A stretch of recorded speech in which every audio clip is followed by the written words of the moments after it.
Bismillahirrahmanirrahim. Assalamualaikum warahmatullahi wabarakatuh. Alhamdulillahilladzi arsala rasulahu bil huda wa dinil haqq liyudhhirahu 'ala dini kulli wa kafa billahi shahida. Asyhadu an la ilaha illallah wahdahu la syarika lah iqraran bihi wa tauhida. Wa asyhadu anna Muhammadan abduhu wa rasuluh alladzi la nabiyya wa la rasula ba'dah. Allahumma anfa'na bima 'allamtana wa 'allimna ma yanfa'una wa zidna ilma. Amma ba'du, jamaah sekalian yang dirahmati oleh Allah Subhanahu wa taala, alhamdulillah pada kesempatan yang berbahagia ini kita hadir di majelis ilmu yang insyaallah kita masih melanjutkan kajian kitab Hadis Mishkatul Masabih, yang insyaallah pada kesempatan ini kita akan membahas bagaimana terapi tamak terhadap harta. Salah satu sifat yang melekat pada diri manusia adalah sifat tamak, ya. Sifat tamak atau sifat rakus, ya, terhadap kenikmatan dunia. Inilah yang kemudian diingatkan oleh Allah Subhanahu wa taala tentang bahaya sifat rakus, ya. Alhaakumut takatsur, telah melalaikan kalian sifat at-takatsur, menumpuk-numpuk harta, ya, tamak terhadap dunia, tamak terhadap kesenangan-kesenangan yang sifatnya pragmatis, ya. Padahal sebenarnya kalau kita pahami bahwa hakikat tamak itu ujungnya adalah kefakiran atau perbudakan, ya.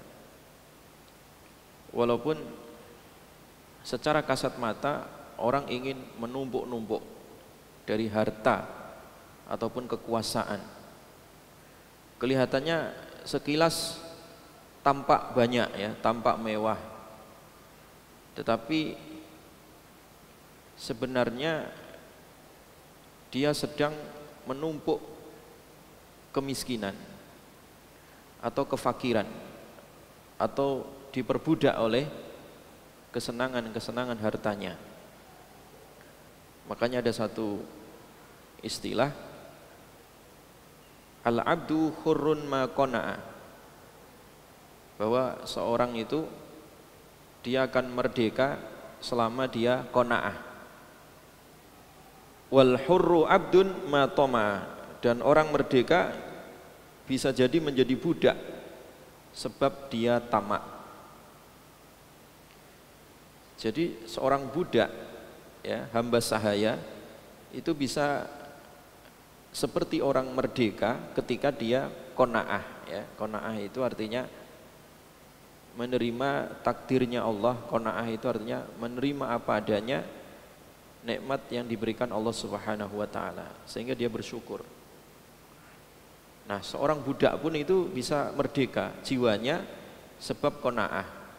Dan orang merdeka bisa berubah menjadi budak atau menjadi hamba sahaya ketika dia tamak.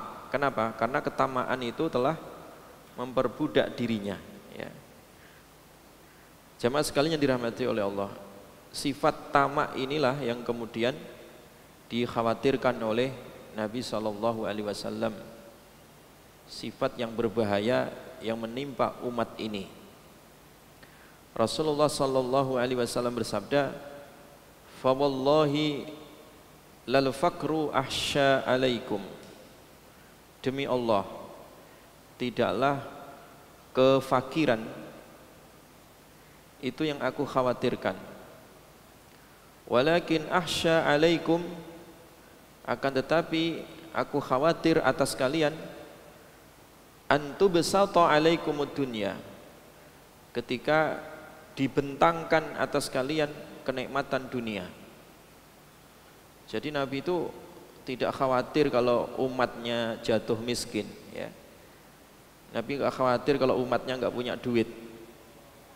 Tapi Nabi khawatir kalau malah umatnya banyak duit atau banyak kenikmatan dunia. Sehingga dibentangkan itu kenikmatan dunia dan rusaklah agamanya, rusaklah akhlaknya. Kama busitat ala man kana qablakum, sebagaimana telah dibentangkan dunia atas orang sebelum kalian. Sebagaimana umat-umat terdahulu, ya, telah dibentangkan dunia, dilonggarkan kenikmatan dunia, apa yang terjadi? Fatanafasuha kama tanafasuha. Maka yang terjadi, orang itu akan berlomba-lomba, ya. Berlomba-lomba untuk mendapatkan secuil dunia tadi. Nah, disinilah muncul sifat rakus, ya. Sifat rakus itu membuat orang berlomba-lomba dalam urusan dunia, sehingga tamak. Kalau tamak berarti dia telah mengambil hak orang lain atau mendapatkan dengan cara yang tidak legal, yang tidak halal. Ya, dan zaman itu berputar dan semakin banyak orang tidak peduli lagi dengan masalah halal dan haram dalam masalah urusan dunia. La yubalil mar'u bima akhadha. Manusia sudah tidak peduli lagi dari mana dia mendapatkan harta. Aminal halal, aminal haram. Apakah dari yang haram, apa yang dari yang halal ataukah yang haram, dia sudah tidak peduli lagi. Kalau sudah seperti itu, wa tuhlikuhum kama ahlakathum. Dan harta bisa merusak kalian, menghancurkan kalian, ya. Sebagai umat-umat terdahulu juga dirusak oleh kesenangan harta, ya. Jadi seperti itu, ya, kasus umat terdahulu dengan kasus umat sekarang hampir mirip.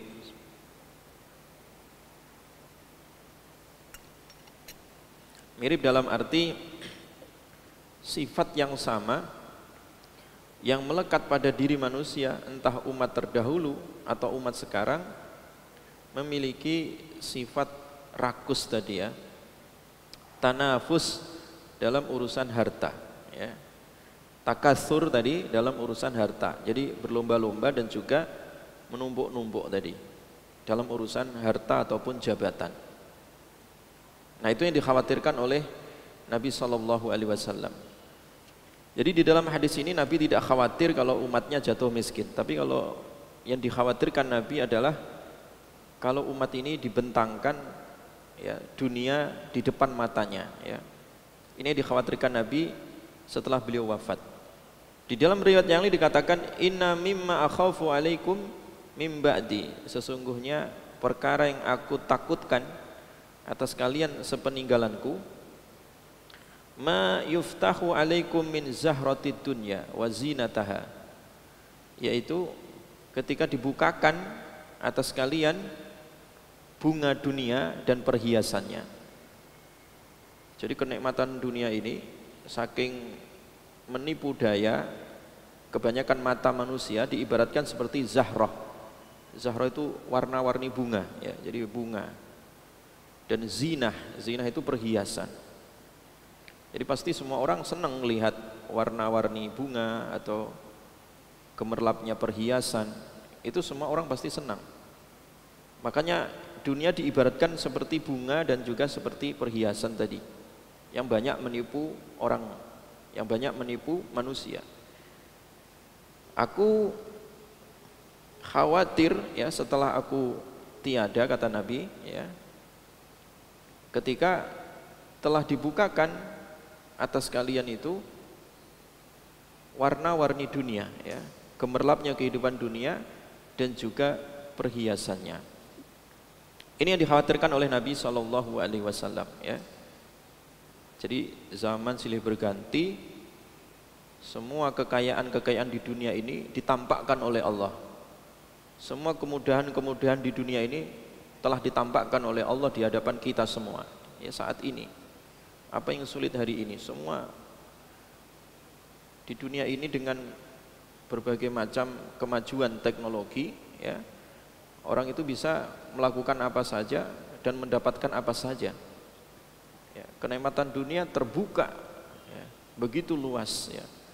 Godaan-godaan dunia, hiburan-hiburan dunia begitu lengkap, ya, penuh warna-warni dan gemerlap yang membuat mata tertipu, yang membuat hati terfitnah, ya, membuat telinga terkadang juga dibohongi dengan kenikmatan-kenikmatan yang sifatnya duniawi ini. Ini dikhawatirkan Nabi, ya.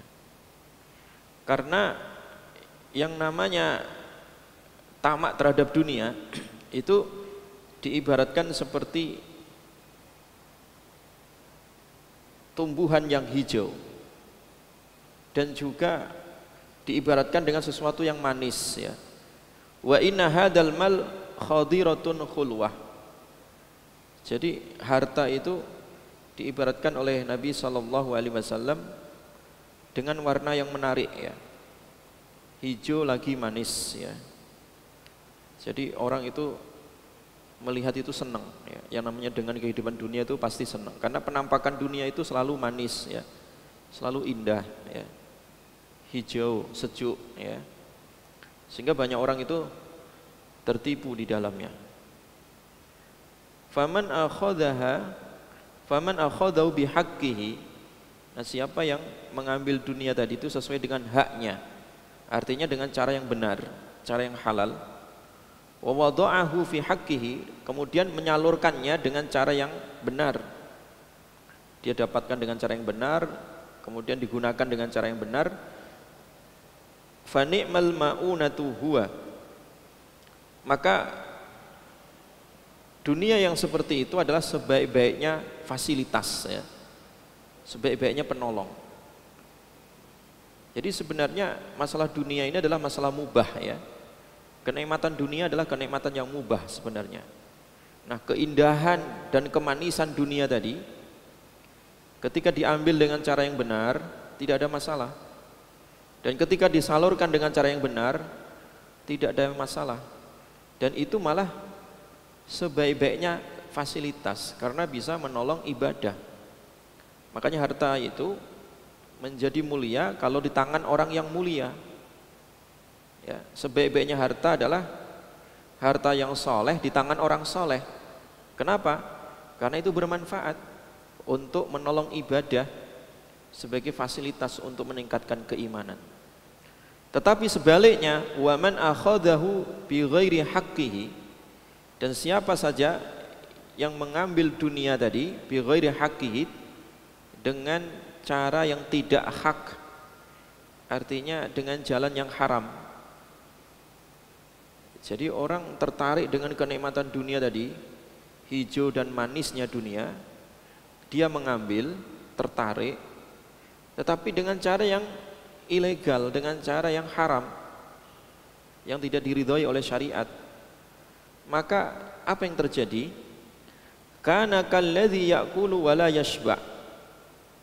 Nah, maka dia, kata Nabi, orang yang tertipu dengan kenikmatan dunia sehingga mengambilnya dengan cara yang haram, ya, orang itu seperti orang yang sedang makan. Makanan di depannya banyak, dia makan, wala yashba, dan tidak dia kenyang. Padahal makanannya banyak, apa yang dimasukkan dalam perutnya itu sudah terlalu banyak.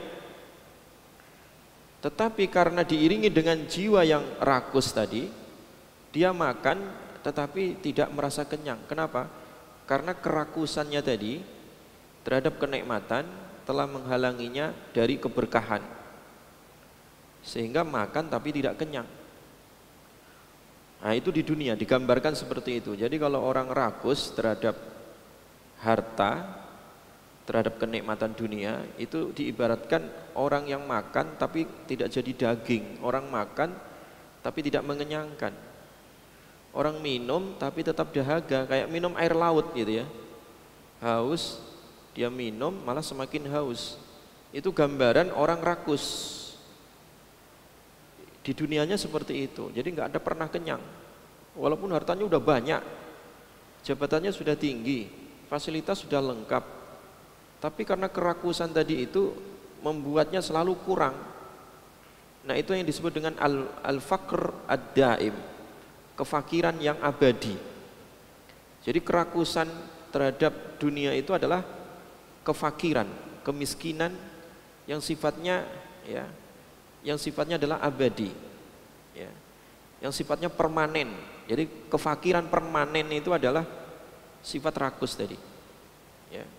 Walaupun secara materi harta melimpah, fasilitas mewah. Ketika jiwanya rakus, yakinlah bahwa orang seperti itu adalah orang yang miskin permanen. Ya. Al-faqru ad-daim, ya, kefakiran yang abadi. Di dunianya dihukum seperti itu. Wa yakunu syahidan alaihi yaumal qiyamah.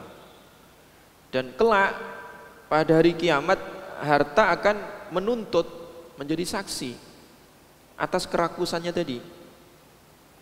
Makanya kalau orang rakus numpuk-numpuk harta tadi, itu harta yang digedong di dunia, harta gedongannya di dunia itu nanti akan menjadi setrika, ya, menjadi setrika, ya, besok pada hari kiamat disetrika, ya, badannya bagian depan, punggungnya bagian belakang, setrika bolak-balik, ya, sebab harta yang ditimbun tadi itu, ya, karena kerakusan sehingga haknya harta tidak dikeluarkan, padahal banyak orang yang berhak untuk mendapati harta tersebut, ya. Ada 8 asnaf itu kan yang berhak untuk mendapatkan harta. Nah, orang yang rakus itu senantiasa meletakkan hartanya itu di dalam dada, sehingga sulit untuk dikeluarkan. Hidupnya ya dihias-hiasi dengan sifat kikir, karena harta selalu dikantongin terus, harta selalu disemayamkan di dalam hatinya, sehingga membuat dadanya sebenarnya sesak gitu ya, bukan membuat bahagia, tapi malah membuat beban yang sangat berat, yang kekhawatiran yang tidak ada hentinya, ya. Karena itu adalah hukuman dari Allah Subhanahu wa taala atas kerakusannya terhadap harta duniawi tadi. Maka orang yang rakus itu dicabut, ya, keberkahan hartanya, ya, karena tidak pernah infak, ya, tidak pernah zakat, ya, tidak pernah sedekah, ya, sehingga harta itu menjadi hukuman, ya, bumerang di dalam kehidupan.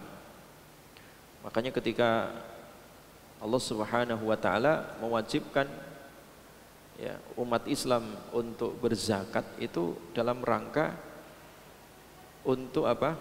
Zuhud, ya, supaya tidak ada ketergantungan terhadap harta dunia, supaya meletakkan dunia itu di tangan, ya, bukan di dada. Kaila yakuna dulatam bainal aghniya'i minkum, supaya harta itu tidak mengendap di tangan orang kaya saja. Makanya Allah wajibkan orang untuk zakat, sedekah dan seterusnya, supaya plong, hatinya longgar, ya, supaya hartanya berkah, ya, dan tidak rakus tadi. Jamaah sekalian dirahmati oleh Allah Subhanahu wa taala. Kita lihat, ya, hadis yang berikutnya, bahwa Nabi SAW mengajarkan, ya, bagaimana cara untuk mengobati jiwa yang sudah kadung tamak terhadap harta ataupun jabatan kedudukan tadi, ya. Bagaimana terapinya?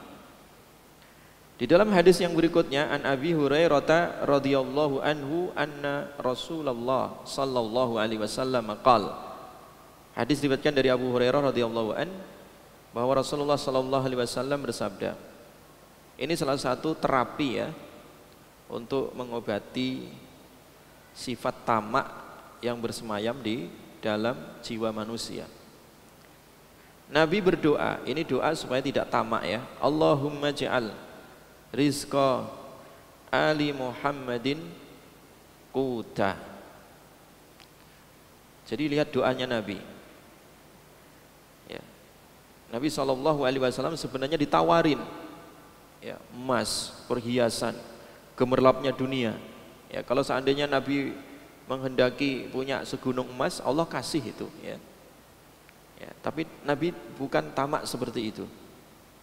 Malah Nabi SAW doanya seperti doa ini, Allahumma ja'al, ya Allah jadikan rizqa ali Muhammadin, rezeki dari keluarga Muhammad.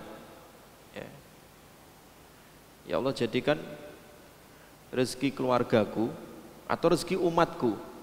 Ya. Yang dimaksud keluarga di sini adalah keluarga secara nasab dan keluarga secara umat, keumatan. Nah, didoakan oleh Nabi, ya Allah jadikan rizki keluargaku itu kutan, sesuap, ya. Jadi jadikan rezeki itu secukupnya saja gitu, sesuap saja, supaya ibadah lebih khusyuk. Orang terkadang tidak khusyuk ibadahnya karena memang banyak yang dipikirkan ini. Kebanyakan harta dia, kebanyakan materi duniawi, sehingga pikirannya itu dijajah, ya, dikendalikan oleh harta dan keinginan, diperbudak oleh keinginan hartanya tadi, sehingga hidupnya hilang kekhusyuan itu. Nah, Nabi mengajarkan yang penting manusia itu cukup saja gitu, secukupnya gitu, sesuap, ya. Jadikan ya Allah rezeki keluarga Muhammad sesuap saja, kafafa, secukupnya gitu. Jadi rezekinya secukupnya saja. Artinya kalau secukupnya itu ya pas gitu ya, tidak kurang tidak lebih, ya. Karena apa? Karena harta yang dinikmati manusia itu bisa jadi hisab. Kalau dia berlebihan itu jadi sulit hisabnya, bisa jadi malah menghalanginya. Makanya perbedaan orang kaya dan orang miskin, walaupun sama-sama masuk surga, orang kaya yang hartanya mengendap di dunia itu, ya, ketika dia dihisab, saking banyaknya itu hisab, panjangnya itu hisab, itu jaraknya setengah hari. Setengah hari berapa? 500 tahun, ya. Jadi jaraknya itu 500 tahun, ya. Artinya dia terbelakang 500 tahun. Sementara orang-orang yang pas-pasan tadi itu dia cepat masuk surganya. Apa yang mau dihisap? Ya, nggak ada harta yang mengendap. Harta yang dinikmati jadi energi ibadah. Harta yang dinikmati jadi fasilitas ibadah. Ya, apa yang mau dihisap? Nggak ada yang dihisap. Berbeda ketika orang tadi memiliki harta yang mengendap, ya. Harta yang begitu banyak dia tinggalkan. Ketika dia tinggalkan itulah jadi hisab. Itu yang membuatnya tertahan, ya, pada hari hisab, sehingga jaraknya itu walaupun sama-sama masuk surga, bedanya kata Nabi setengah hari, ya, setengah hari. Ya, setengah hari itu berapa? 500 tahun. Makanya supaya orang itu terbebas dari sifat tamak terhadap keinginan dunia tadi, maka terapi yang pertama adalah bagaimana membentuk mindsetnya, paradigma berpikirnya, bahwa dalam masalah konsep harta itu yang penting cukup saja, itu secukupnya, karena harta itu bukan tujuan tapi fasilitas, ya. Ini adalah pembentukan paradigma yang diajarkan oleh Nabi SAW, bagaimana cara berpikir tentang masalah konsep harta tadi, ya.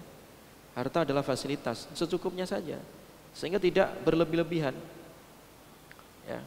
Orang mukmin itu kan, ya, ketika dia memiliki harta, dia tidak berlebih-lebihan dan juga tidak kikir, ya. Walladzina idza anfaqu lam yusrifu wa lam yaqturu wa kana baina dzalika qawama. Jadi ketika dia menginfakkan atau menggunakan harta, ya, lam yusrifu, dia tidak israf, berlebihan, mubazir.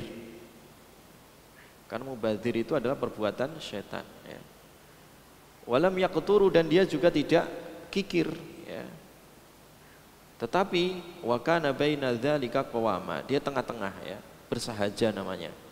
Nah, sifat bersahaja ini juga sebagai terapi, ya, terapi lanjutan supaya sifat tamak pada diri manusia itu hilang, ya. Jamaah sekalian dirahmati oleh Allah Subhanahu wa taala. Kemudian terapi yang berikutnya dikatakan oleh Nabi sallallahu alaihi wasallam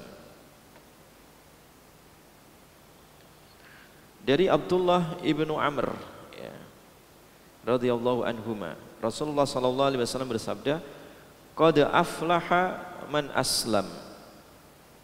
Sungguh beruntung orang yang telah masuk Islam. Jadi kita dilahirkan dalam kondisi muslim itu sudah beruntung, ya. Dalam kondisi fitrah itu sudah beruntung, sudah sukses, ya. Waruziko kafafa, dan dia diberikan kecukupan rezeki. Jadi rezekinya secukupnya tadi. Wa qanna'ahu Allahu bima atah, dan Allah berikan sifat qanaah untuknya tadi terhadap apa yang Allah berikan kepadanya. Jadi sifat qanaah ini Nabi menggarisbawahi sifat qanaah, ya. Nah, qanaah ini sebagai sarana terapi untuk menghilangkan apa tadi? Sifat rakus, ya. Ya. Orang rakus itu kan karena diperbudak pikirannya, sebenarnya diperbudak oleh keinginan. Padahal dia tidak sadar kalau keinginan manusia itu betapa panjang gitu, ya. Godaan-godaan dunia ini betapa lengkap, ya, betapa melimpah dari semua sudut arah, ya. Apalagi setiap fisik kita ini semua ada syahwatnya, dari ujung kaki sampai ujung rambut itu mengandung syahwat. Sehingga mudah sekali terangsang dengan kehidupan kenikmatan dunia ini. Manusia dibuat angannya panjang. Maka cara melerainya tadi, mengendalikannya tadi itu dengan sifat qanaah, ya. Sifat qanaah, ya. Qanaah itu artinya hidup menerima takdirnya Allah, hidup menerima pemberian Allah. Mau dikasih banyak alhamdulillah, mau dikasih sedikit juga alhamdulillah. Karena yang dilihat bukan banyak sedikit, tapi dia melihat siapa yang memberikan nikmat. Bukan nikmat dia lihat, tapi pemberi nikmat yang dia lihat. Sehingga sedikit banyak itu ada rasa qanaah, ya. Nah, dari qanaah ini dia akan bersyukur, ya. Dia akan bersyukur. Karena masalah kesenangan dunia ini gak ada habisnya, ya. Mau dikejar sampai ujung dunia, mau sampai ke luar negeri, ya, atau di dalam negeri, kenikmatan dunia itu sama saja sebenarnya, ya. Hanya saja orang terkadang tertipu dengan gaya hidup, tren, ya, atau keinginan popularitas dan seterusnya, atau gaya, ya, atau ingin disanjung, ya, atau ingin mendapatkan status sosial, atau ingin dihormati, atau dianggap sebagai orang kaya dengan kemewahan yang ditampilkan.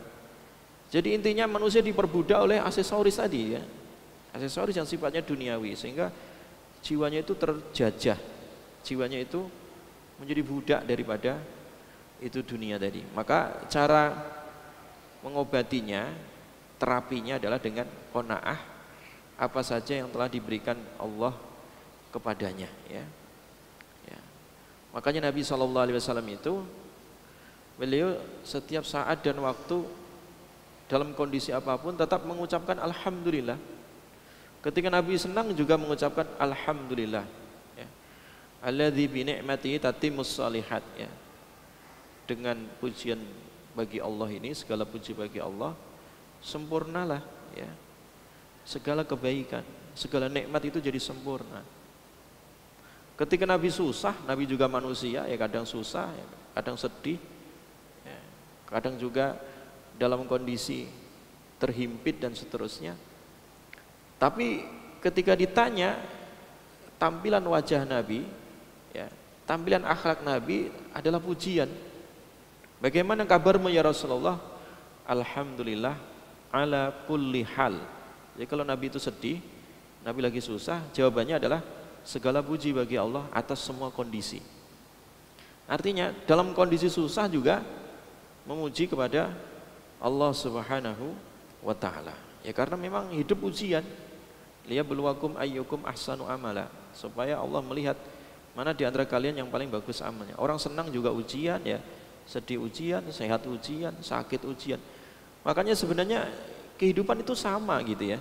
Mau sehat mau sakit sebenarnya sama kalau dilihat dalam perspektif qanaah tadi ya. Mau kaya mau miskin sebenarnya sama itu ya. Kalau dilihat dalam perspektif iman tadi ya. Karena sama-sama nanti akan ditanya oleh Allah. Nah, pertanyaan yang harus kita ingat itu adalah bagaimana ya kita menyikapi dari keadaan itu sendiri. Nah, kalau Nabi tadi menyikapinya dengan hamdalah ya, dengan hamdalah. Alhamdulillah ya. Jadi segala puji bagi Allah Subhanahu wa taala, dan itu adalah sebaik-baiknya terapi ya. Sebaik-baiknya obat. Ya, karena obat tamak ini enggak ditemukan di apotek, tidak ditemukan di rumah sakit ya. Enggak dijual di toko, enggak dijual di swalayan. Tapi obat tamak ini adalah obat internal gitu ya, dari dalam diri kita sendiri. Dan gratis. Karena ini sarananya bukan sarana fisik, tapi bagaimana sarana menundukkan keinginan kita, menundukkan hati kita supaya senantiasa memuji Allah, menerima takdirnya Allah ya, supaya kita senantiasa bersyukur ya atas nikmat Allah Subhanahu wa taala ya. Jamaah sekalian yang dirahmati oleh Allah Subhanahu wa taala. Nah, kemudian terapi yang berikutnya supaya sifat tamak, baik tamak harta ataupun jabatan, terapi yang paling mujarab ya, yang paling efektif adalah yang disebutkan dalam riwayat Abi Dzar ya, yaitu dengan cara qad aflaha man akhlasa qalbahu lil iman, dengan cara memurnikan iman. Nah, ini termasuk terapi bagaimana supaya sifat tamak itu hilang. Memurnikan iman. Iman itu kadang tercampur-campur ya, tercampur dengan sifat-sifat yang tercela. Ya, kadang orang kepingin ria, kepingin pamer, kadang muncul sifat sombong ya. Ya. Maka iman yang kecampuran dengan penyakit-penyakit hati dimurnikan, disterilkan, difilter supaya murni keimanannya. Niatnya yang dilihat adalah Allah, bukan karena kepentingan hawa nafsu atau kepentingan manusia. Nah, ketika imannya tadi dimurnikan, otomatis sifat tamak di dalam diri, di dalam jiwa seseorang itu akan pergi ya. Karena tidak akan pernah bertemu sifat tamak dengan sifat iman. Sebagaimana air tidak akan bertemu dengan minyak ya. Ya. Jadi di dalam hati kita kalau tidak diisi dengan kebaikan, pasti datang keburukan, begitu. Makanya kuat-kuatan siapa yang mendominasi di dalam hati kita, di dalam jiwa kita. Ketika iman yang mendominasi, menguasai jiwa kita, maka kebaikan yang dilahirkan. Tapi kalau imannya lemah atau imannya hilang, maka peran hawa nafsu atau syahwat itu akan dominan, akan mengalahkan keimanan itu.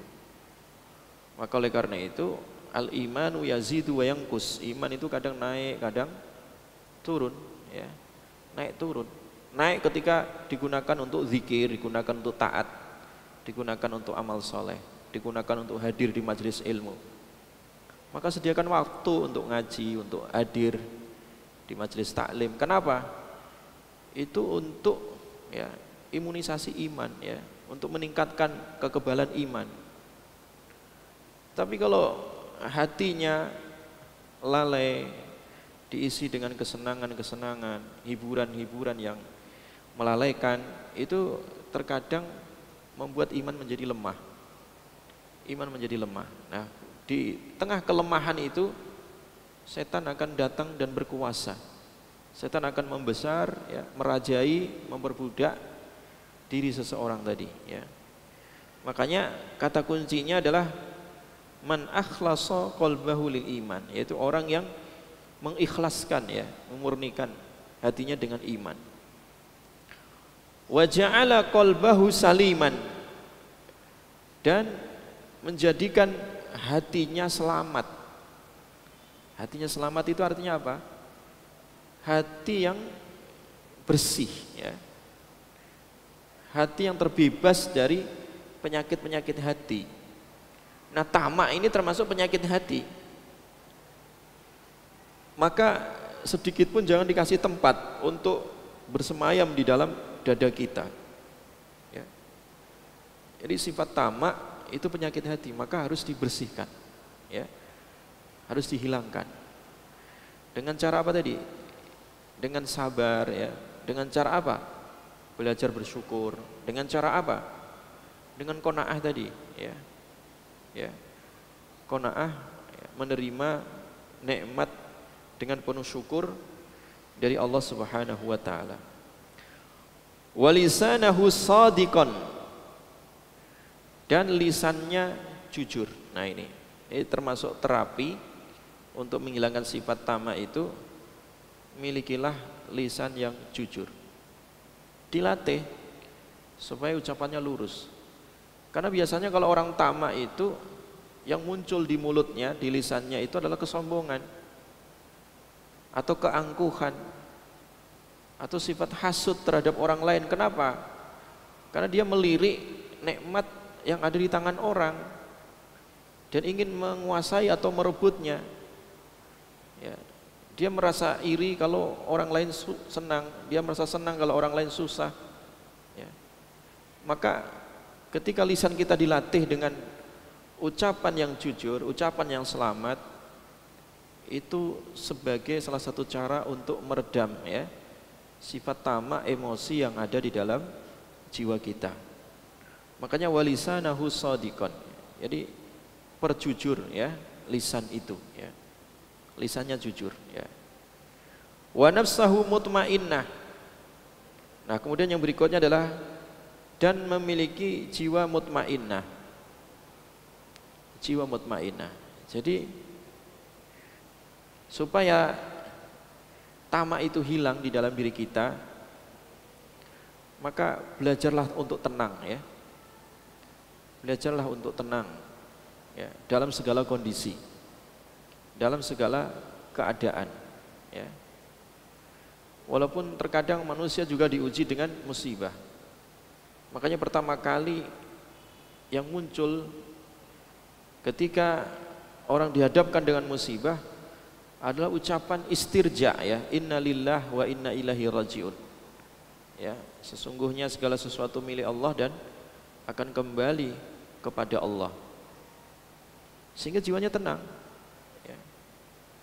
Nah, ketika jiwanya tenang, semua keadaan akan tenang juga. Berbeda ketika orang itu goncang jiwanya, ya, keadaan dirinya dan sekitarnya juga bisa menjadi goncang atau bahkan menjadi gaduh, ya. Itu karena kepribadian yang terbelah tadi, kejiwaan yang tidak tenang. Maka jiwa yang tenang tadi itu sebagai sarana untuk mengobati penyakit hati, termasuk penyakit tamak tadi, ya. Jamaah sekalian dirahmati oleh Allah Subhanahu wa taala. Wa khaliqatuhu mustaqimah. Wa khaliqatuhu mustaqimah. Jadi terapi yang berikutnya supaya sifat tamak itu hilang, maka hendaklah dia memiliki kepribadian yang lurus, ya. Kepribadian yang lurus, karakter yang lurus, istiqomah. Jadi istiqomah ini juga kata kunci, ya. Karena hati manusia itu mudah sekali dipengaruhi oleh alam sekitar atau bisikan-bisikan dari dalam dirinya yang dihembuskan oleh was-was setan, ya. Sehingga istiqomah ini, ajek itu ya, di dalam kebaikan ya, itu salah satu terapi yang sangat efektif ya untuk meredam segala sifat-sifat buruk dari termasuk sifat tamak ya, sifat tamak. Wa ainaihi nadhirah. Dan terapi yang berikutnya kata Nabi SAW memiliki pandangan mata yang sehat, dalam arti dia memandang kehidupan dunia ini dengan cara yang sehat. Nah, pandangan yang sehat itu seperti apa? Kata Nabi, kalau dalam urusan kenikmatan dunia, maka pandangan matanya ke bawah. Jadi kalau melihat masalah kenikmatan dunia ini, melihat orang itu dalam urusan kenikmatan dunia, itu lihatlah yang di bawah itu ya. Supaya kita bisa tawadhu, supaya kita bisa qanaah tadi. Jangan melihat gaya hidup yang ke atas, itu bisa rakus ya, nggak ada habisnya gitu. Orang mengikuti iklan, orang mengikuti tren, orang mengikuti gaya hidup, pandangannya selalu ke atas. Yang terjadi apa? Kepingin ya. Karena mata melihat, di situ terbesit dalam hati keinginan gitu. Semakin banyak memandang, semakin banyak keinginan. Maka caranya supaya tidak tamak, kata Nabi, adalah luruskan pandangan. Artinya jangan banyak melihat hal-hal yang tidak perlu ya, supaya pandangan kita tetap lurus. Kenapa?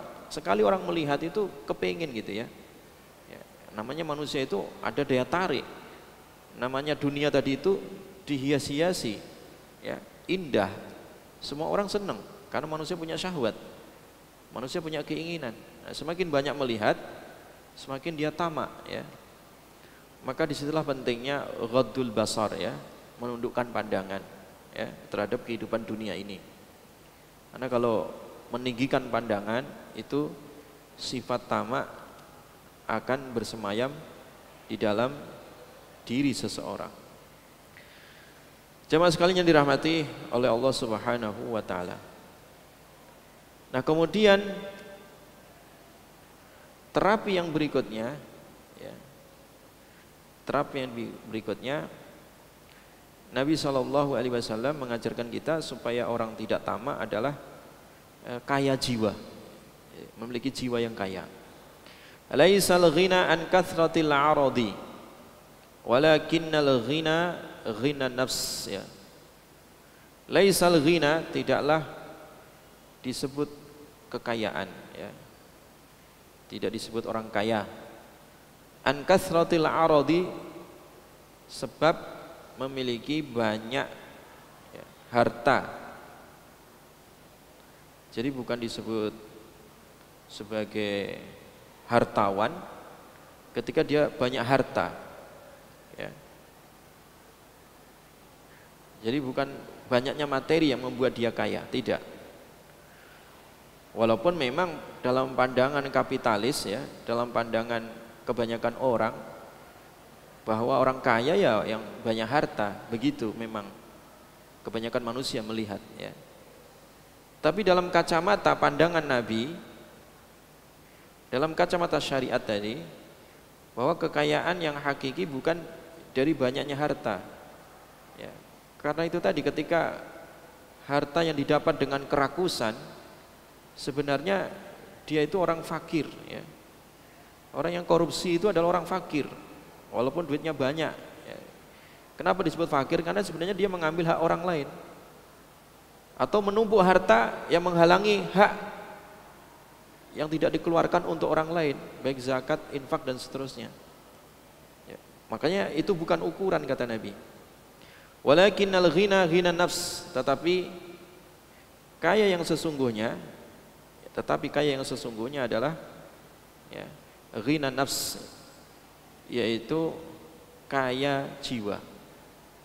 Jadi kaya yang sesungguhnya itu adalah ketika manusia itu memiliki jiwa yang kaya. Berarti ya, hadis ini menegaskan bahwa hakikat orang kaya itu adalah ketika jiwanya kaya tadi ya. Jiwa kaya itu kalau banyak bersyukur. Jiwa kaya tadi itu kalau dia qanaah ya terhadap pemberian Allah Subhanahu wa taala. Ya. Jadi kata kuncinya di sini ya, di dada. Jadi kekayaan itu bukan ditentukan oleh banyaknya harta yang tersimpan di gudang-gudangnya atau tersebar di berbagai tempat ya, ladang dan juga rumahnya, atau mewah kendaraannya, atau ya, empuk tidaknya tempat tidurnya, bukan di situ. Jadi kekayaan yang hakiki itu di sini, di dada berarti ya, di dalam jiwa manusia ya. Sehingga dimanapun dia berada, dia akan jadi orang kaya ya. Karena mentalnya yang kaya ya. Betapa banyak orang kaya harta tetapi mentalnya miskin, maka sesungguhnya dia orang miskin gitu ya. Nah disinilah Nabi mengatakan walakinnal ghina ghinan nafs ya, tetapi kekayaan yang hakiki tadi itu adalah kayanya jiwa manusia ya, jiwa manusia ya. Jiwa manusia. Dan yang terakhir adalah bahwa ya, terapi untuk mengobati sifat tamak ya, rakus tadi terhadap harta ataupun jabatan ataupun popularitas ya. Terapi yang berikutnya adalah ridho ya. Memiliki sifat ridho ya. Ridho terhadap apa? Takdirnya Allah ya. Ridho terhadap takdir dan pemberiannya Allah. Wardho bima qassamallahu laka takun aghnan nas ya. Ridholah terhadap apa yang telah Allah berikan.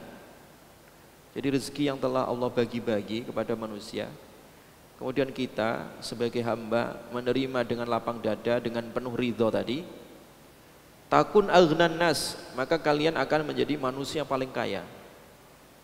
Jadi manusia yang paling kaya itu bukan Bill Gates, bukan, tapi antum semua, kalian semua itu manusia kaya. Kita semua bisa menjadi manusia kaya. Dengan apa tadi? Dengan sifat ridho ya. Ridho ya, rela terhadap ketentuan Allah Subhanahu wa taala, legowo terhadap pemberian Allah ya, rela dalam segala kondisi itu, senang, sakit, susah ya.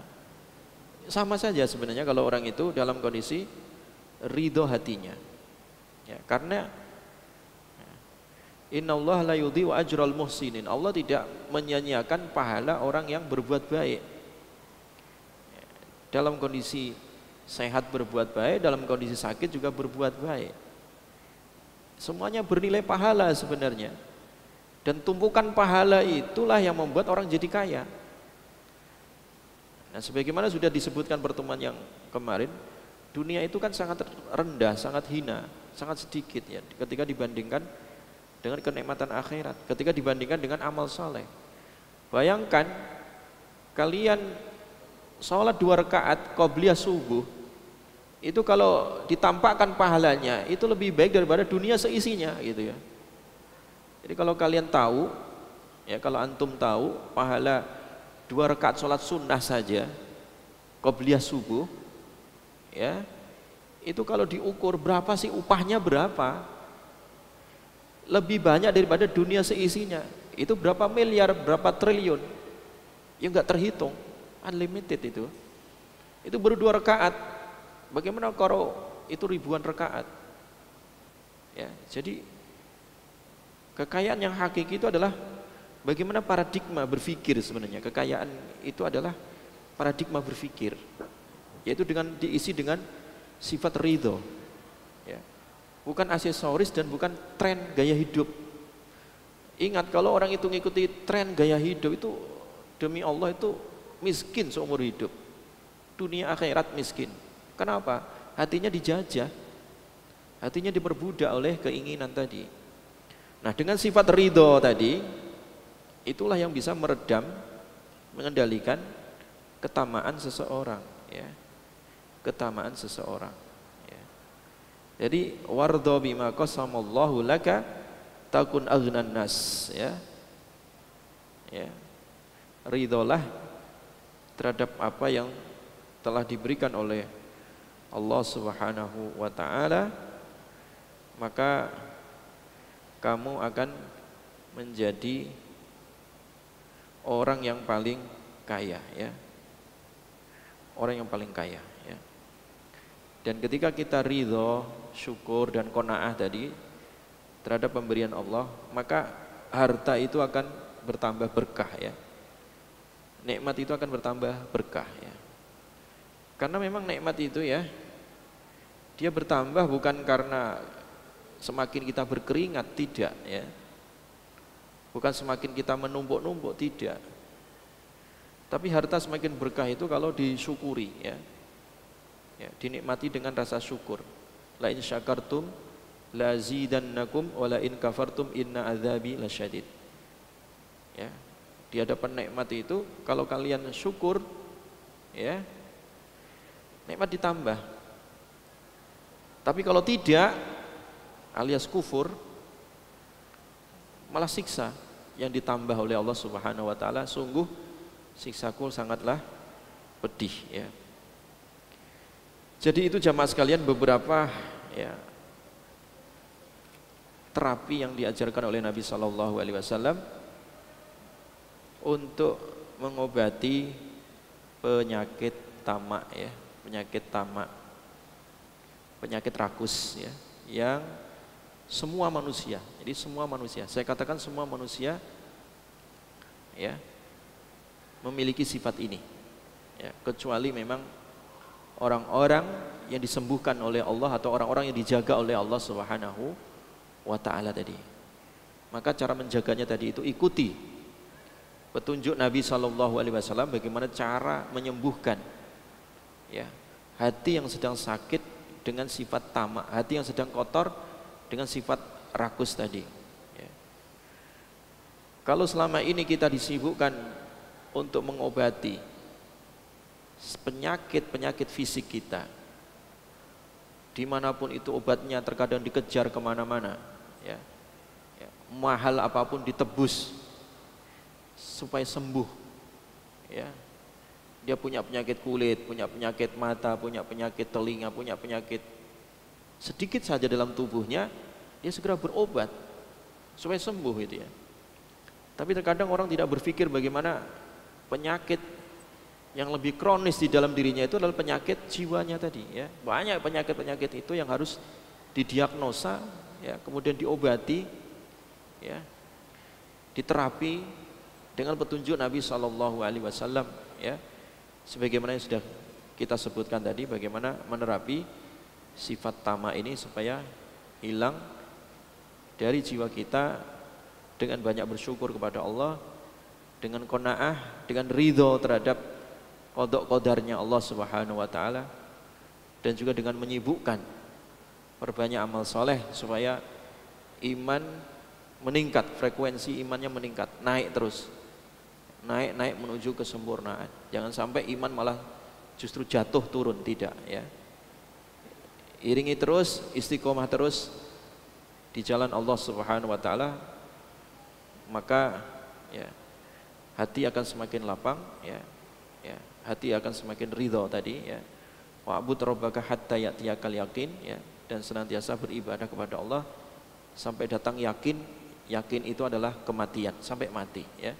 Mudah-mudahan Allah Subhanahu wa taala menjaga kita semua dan menyembuhkan segala penyakit-penyakit hati dan jiwa kita, ya, sehingga selamat dan juga tetap istiqomah di jalan Allah sampai husnul khatimah. Amin amin ya rabbal alamin. Subhanakallahumma bihamdika asyhadu an la ilaha illa anta astaghfiruka wa atubu ilaik. Assalamualaikum warahmatullahi wabarakatuh.